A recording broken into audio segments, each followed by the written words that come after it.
How to manage notifications on Discord. Hello guys, in today's video I'm gonna show you how to manage notifications on Discord easy and fast. So all what you have to do is go to Discord. Now this is the homepage, as you can see right here.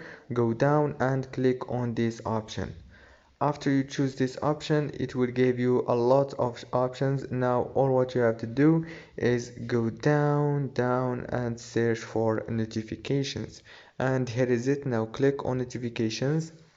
Now as you can see, click tweak notification settings, and now here you can manage notifications easy and fast.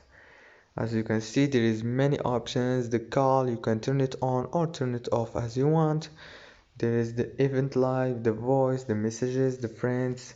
Also click advanced and you will find the show badge. So don't forget to like and subscribe if this video was helpful.